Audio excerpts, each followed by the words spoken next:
नमस्कार। News 18 JKLH का digital platform देख रहे हैं आप। मैं हूं आपके साथ प्रिया शर्मा। मेरे साथ मौजूद है मेरे वरिष्ठ सहयोगी अभय उपाध्याय जी।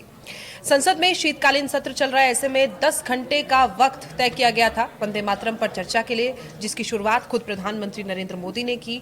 लेकिन उस चर्चा के बाद जो हंगामा सदन में मचा और उसी पर PDP प्रमुख महबूबा मुफ्ती ने यह कह दिया कि ये एक राजनीतिक नौटंकी है। तमाम मुद्दे हैं। इंडिगो फ्लाइट आप देख सकते हैं जिस तरीके से लगातार तमाम फ्लाइट्स कैंसिल हुई हैं, ये भी मुद्दा था। लेकिन संसद में इस मुद्दे पर चर्चा ना करके, इंडिगो फ्लाइट्स पर चर्चा ना करके वंदे मातरम पर चर्चा करना क्या जरूरी था? ये उनकी तरफ से क्या लगता है, क्या राजनीतिक मायने उनके इस बयान के, अभय उपाध्याय जी? देखिए, इसमें तो जो उन्होंने सवाल उठाया उसके बारे में पहले इसको ऐसे समझें कि अगर संसद में किसी भी मुद्दे पर वो सवाल उठा रही हैं और ये कहकर कि उसके बाहर भी इश्यूज़ हैं, जैसे अभी इंडिगो का मैटर हुआ था, तो ये दोनों उनके जो जो मुद्दे जो उन्होंने दो उठाए, जो 10 सवाल किए, उनमें कोई इंटरकनेक्शन है नहीं बेसिकली। पहला इसलिए कि संसद इंडिपेंडेंट है, स्वतंत्र है अपने लिहाज से मुद्दों को चुनने के लिए और उस पर बहस करने के लिए जी। और वंदे मातरम पर बहस होगी आज के दिन, 10 घंटे दिए जाएंगे, बहुत पहले डिसाइड हो गया था। दूसरी बात यह कि इंडिगो के मुद्दे पर क्यों नहीं संसद में इसके ऊपर बहस हुई। बिल्कुल। इंडिगो का जैसे ही मैटर हुआ, जब एकदम से कैओटिक सिचुएशन हो गया, लाखों यात्री फंस गए और उसके बाद DGCA ने स्टेप उसके ऊपर उठाया और आदेश दिया कि जल्दी से जल्दी वो प्राइस जो सर्ज हो गया था 85,000 तक, कुछ कुछ सेक्टर में वो लोग चार्ज कर रहे थे, तो एक मैक्सिमम कैप 18,000 पर ले आया गया। रिफंड इशू करने के लिए कह दिया गया। उसमें ये बता दिया कि जो जिन लोगों के सामान फंस गए थे एयरपोर्ट पर, वो उनके घरों तक पहुंचा दिया जाए। तो इस इशू को एड्रेस कर लिया गया था। तो इसमें अब ये कहना कि आप वंदे मातरम पर चर्चा करें और इंडिगो पर नहीं, ये कोई लॉजिकल नहीं लगता है। और अगर संसद के भीतर चर्चा की बात है, तो अगर संसद की कोई भी कार्रवाई चल रही हो और उसमें लगता है सारे मेंबर्स को कि कोई ऐसा इशू है जो बाहर है और वो तत्काल उसको एड्रेस करना बहुत ज़रूरी है, तो उसके लिए कार्य स्थगन प्रस्ताव बोलते हैं। तो उसमें वहाँ पर वो संसद में उसका एक प्रोसेस है, उसमें लाके उसके ऊपर चर्चा की जा सकती है। लेकिन चूंकि एड्रेस हो गया था ये, इसलिए इसको वंदे मातरम पर चर्चा को रोक के और इस पर चर्चा करना इसकी कोई ज़रूरत नहीं थी। जी। तो अब अक्सर हम देखते हैं महबूबा मुफ्ती की तरफ से इस तरीके के बयान दिए जाते हैं जो देश हित में नहीं होते तमाम। देखिए, अब उसमें कई मुद्दे ऐसे हैं। बेसिकली इस बार जो महबूबा मुफ्ती के बोलने की वजह रही होगी, वो इसलिए थी कि जो प्रधानमंत्री ने इस चर्चा की शुरुआत की, तो उन्होंने पूरे विस्तार से समझाया कि किस तरीके से जब 1875 में बंकिम चंद्र ने इसको लिखा था, आनंद मठ उनका उपन्यास उसकी पृष्ठभूमि में है वो, तो उन्होंने बताया कि ये जब लिखा गया था तो एक लंबी कविता थी ये। जी। उसमें बाद में स्वतंत्रता संग्राम के जो सेनानी थे, जो फ्रीडम फाइटर्स थे, उसको पूरा गाया करते थे। उन्होंने कहा कि ये बाद में आकर 1937 में खास करके जब मुस्लिम लीग ने और जिन्ना ने इसके ऊपर ऑब्जेक्शन किया और कहा कि ये जो मुस्लिम सेंटीमेंट है उसको हर्ट करने वाला सॉन्ग है ये, तो उसमें उसको छोटा कर दिया गया और पहले के 2 ही पैराग्राफ उसमें रखे गए। तो ये जो मुद्दा उठाया उन्होंने, प्रधानमंत्री मोदी ने, तो इसके बाद मुझको लगता है कि महबूबा मुफ्ती ने कहा कि इस पर बहस करने की ज़रूरत नहीं थी, क्योंकि उसमें फिर से एक रिलीजन का फैक्टर उसमें आ जाता है और ये मुद्दा प्योर पॉलिटिकल नहीं रह जाता है पॉलिटिकल पार्टीज़ के पॉइंट ऑफ व्यू से, और ये रिलीजन बेस्ड पॉलिटिक्स का हिस्सा हो जाता है। जी। इसलिए महबूबा मुफ्ती ने सोचा होगा कि इस पर बहस करने की ज़रूरत क्या है। जी। राष्ट्रीय गीत हमारा वंदे मातरम, इसके ऊपर चर्चा का आपने भी बताया कि पहले से तय था कि 10 घंटे सदन में चर्चा इस पर होनी थी। लेकिन हम एक समझना चाहते हैं नज़रिए से चीज़ें कि बार बार भारतीय जनता पार्टी पर आरोप भी लगता है केंद्र सरकार पर कि आपकी तरफ से ऐसे मुद्दे क्यों उठाए जाते हैं जो इतिहास को खोदते हैं। दरअसल मुझको लगता है कि इतिहास को किसी भी कीमत पर भूलना नहीं चाहिए, चाहे वो इतिहास का कोई भी पन्ना हो, इतिहास का कोई भी अध्याय हो, कोई भी चैप्टर हो, उसको भूलना नहीं चाहिए। और उससे भी ज़्यादा ज़रूरी है कि उसका जो है ना एनालिसिस, उसको एक्सप्लेन करने का तरीका वो सही होना चाहिए। मिस इंटरप्रिटेशन नहीं होना चाहिए, मिसलीडिंग फैक्ट्स नहीं होने चाहिए। इसलिए जो ऐसे इश्यूज़ हैं जो बहुत ही सेंसिटिव नेचर के हैं, उनके बारे में मुझको लगता है चर्चा होनी ही चाहिए। वैसा होने से क्या होता है कि आप जब सही तथ्यों की और सही बातों की जानकारी होती है, तो उसमें भले ही कोई कंट्रोवर्शियल हो, आप उसको समझ के और उसको एक्सप्लेन करना और उसको उस मुद्दे को, उस इशू को कैसे सुलझाना, ये समझ जाते हैं। अगर हम उसको भूलते रहेंगे, बार बार भुलाने की कोशिश करते रहेंगे, तो वो लिखी गई बातें हैं। आप उसको ऐसा नहीं कर पाएंगे कि पूरी जो पब्लिक है उस चीज़ को भूल जाए। बार बार कोई ना कोई इस मुद्दे को उठा के लेके आएगा। तो बेहतर है ये उसी तरीके से है कि अगर आपको कोई परेशानी हो आती है शरीर में, तो आप उसको केवल ऊपर पेन किलर लगा के नहीं खत्म करते, उसकी जड़ तक पहुंचना चाहते हैं। बिल्कुल। कि वजह कहाँ है, क्या इस प्रॉब्लम की वजह है। जो वंदे मातरम के साथ आज चर्चा हो रही है, उसके पीछे भी जो जो मूल भावना है वो यही है कि क्यों हटाया गया था। ये इस पर बात कर लेते हैं जी। और अगर ये समझ में आ जाए कि हटाने की वजह कोई सही नहीं थी, तो उसके पूरे फॉर्मेट में रख दो।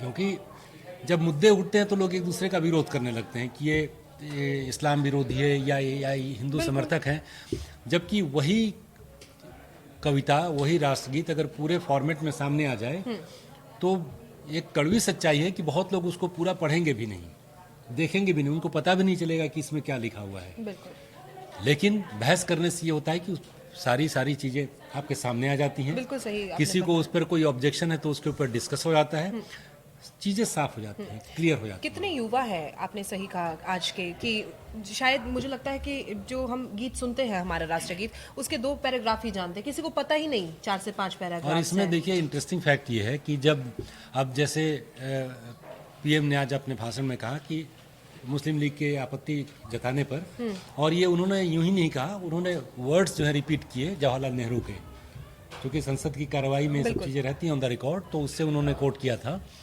तो अब उसमें जो इम्पोर्टेंट बात यह है कि 1885 के बाद जब दूसरा अधिवेशन हुआ 1886 में, तो रहमतुल्ला एम सयानी उसके अध्यक्ष थे कांग्रेस के, और उनकी मौजूदगी में इस जो वंदे मातरम को पूरा गाया गया। तो बीजेपी के लोग या केंद्र सरकार के कई मंत्रियों ने भी बात कही कि, और उनके प्रवक्ताओं ने भी बात कही कि जब एक मुस्लिम अध्यक्ष था कांग्रेस का, तो और उनकी मौजूदगी में पूरा राष्ट्रगीत गाया गया, उस पर किसी को कोई ऑब्जेक्शन नहीं हुआ।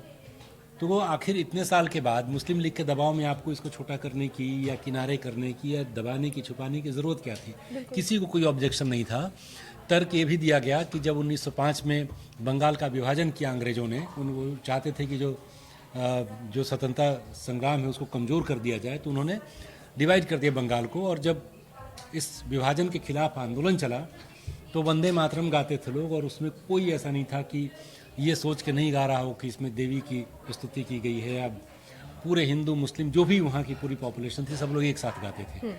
इनका ये कहना है कि जब स्वतंत्रता आंदोलन के समय में इस गीत का इस्तेमाल किया गया अंग्रेज़ों के खिलाफ, टोटलिटी में पूरी की पूरी कविता का, तो बाद में उसको कम करने की क्या ज़रूरत थी? तो उसमें बीजेपी ये साबित करने की कोशिश करती है, और पीएम ने भी यही हाईलाइट किया कि ये तुष्टीकरण की राजनीति ऐसी चीज़ों से शुरू हुई जहाँ पर कि आप अपीजमेंट में गए, आप मुसलमानों को खुश करने की कोशिश, जबकि उनको इसकी कोई ज़रूरत थी ही नहीं। लेकिन इल्ज़ाम तो भारतीय जनता पार्टी पे भी लग रहा है ना। जब आज संसद में चर्चा हो रही थी तो हमने देखा सुना, उन्होंने भी कहा, कांग्रेस खास तौर पर, विपक्ष पूरा ही, लेकिन कांग्रेस ने कहा है कि जब लड़ाई लड़ी जा रही थी आज़ादी के लिए, उस वक्त आरएसएस तो साथ था ही नहीं, वो तो अंग्रेज़ों के हक में बोल रहा था। अब ये फिर एक नया चैप्टर हो जाएगा बहस करने के लिए, क्योंकि संसद में जब बातें होती हैं तो एक दूसरे की तरफ जो ये तीर जो है चलते हैं, ठीक है।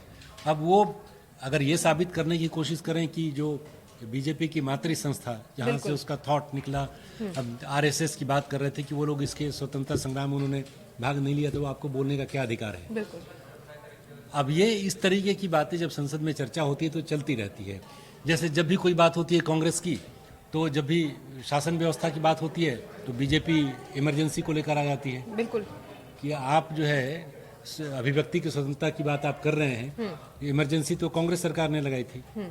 तो इस तरीके से एक दूसरे को जब भी डिबेट होता है किसी भी ऐसे मुद्दे पर पार्लियामेंट में, तो एक दूसरे को काउंटर करने के लिए बातें कही जाती हैं, और इसीलिए कांग्रेस ये बात कह रही है। ठीक है, एक आखिरी सवाल सर, आज का परिवेश अगर हम देखें तो विपक्ष जब कहता है कि हमारी मौजूदा सरकार को कि आप इतिहास को मत उठाइए, तो वो उनकी मजबूरी समझे कि उन्हें हर पक्ष की बात को गलत ठहराना है, या फिर ये समझे कि उसमें वो खुद फंस जाएगा, इसीलिए वो इतिहास का ज्ञान आज के युवाओं को होने ही नहीं देता, क्योंकि अगर ये मुद्दे ना आते तो युवाओं को पता ही नहीं होता कि क्या हमारा इतिहास है और क्या उसमें ठीक होना चाहिए और क्या गलत हुआ अब तक। ये बिल्कुल सही सवाल है। एक तो देखिए पिछले कुछ सालों का या कुछ दशकों का जो ट्रेंड आप देखेंगे तो ह्यूमैनिटीज़ को लेके ऐसे भी रुचि स्टूडेंट्स की कम हो गई है।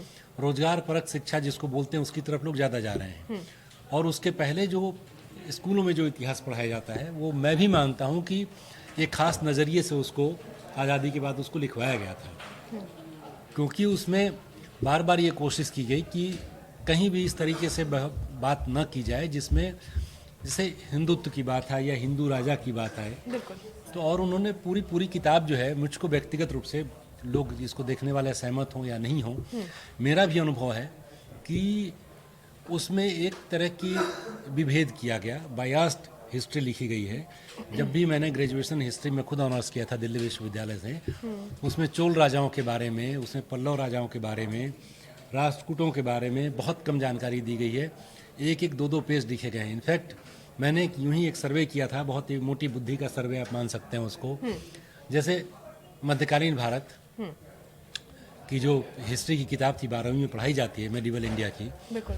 उसमें मुगलों के आने से लेकर, मतलब फर्स्ट इस्लामिक इन्वेजन से लेके और डिक्लाइन ऑफ मुगल एम्पायर तक, इसमें 280 पन्नों की किताब में तकरीबन 240 से 245 पन्ने इसी के ऊपर लिखे गए हैं।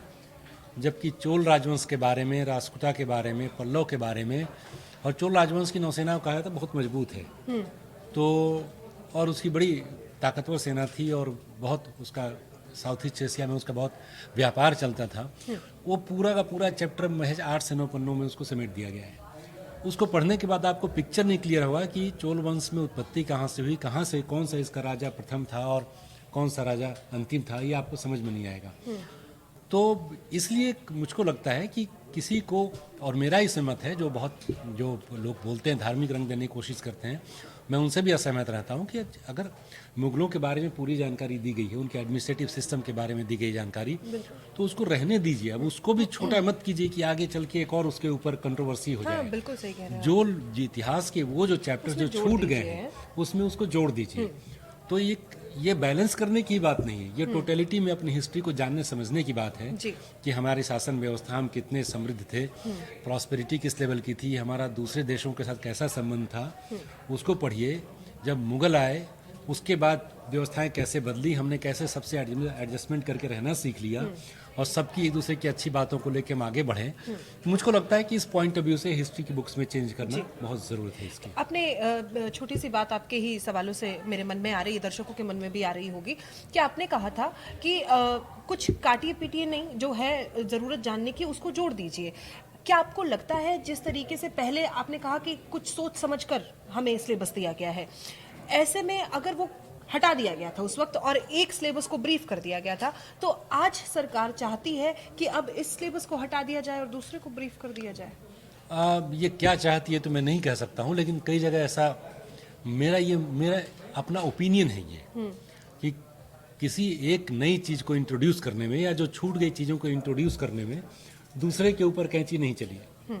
पूरी टोटलिटी में पढ़े, जैसे जो बात कर रहे हैं ना हम लोग अभी, जहाँ से हमारी बात हुई थी वंदे मातरम को लेकर, कि वंदे मातरम को पूरा का पूरा लोगों के सामने रखिए, उसकी मीनिंग बताइए और तब देखिए कि उस पर किसी तरह का विरोध होने का चांस बहुत कम हो जाएगा, उस पर किसी तरह का विरोध नहीं होगा। उसी तरीके से हिस्ट्री में किसी चैप्टर को इंक्लूड करने का मतलब नहीं है कि किसी को वहाँ से आप हटा दिया जाए। पूरी हिस्ट्री पढ़ाइए, पूरे समाज के बारे में बताइए और तब देखिए कि ज़्यादा समझ पैदा होगी और वो हमारे देश के लिए अच्छी साबित होगी और हमारे देश के लिए जो बेहतर हो वही होना चाहिए। युवा भी यही चाहते हैं। रोजगार के साथ साथ इतिहास भी उतना ही महत्वपूर्ण है जितना बाकी सारी चीज़ें हमारे जीवन में। आप पूरे के पूरे इतिहास को समक्ष रखिए और कितना उसमें से चुनना है वो आपकी पर्सनल चॉइस होनी चाहिए। ऐसी ही तमाम खबरों के लिए आप हमारे चैनल को सब्सक्राइब करें। आपको हमारा ये पॉडकास्ट कैसा लगा देख के हमें बताएं, कमेंट करके बताएं। फिलहाल के लिए बहुत शुक्रिया।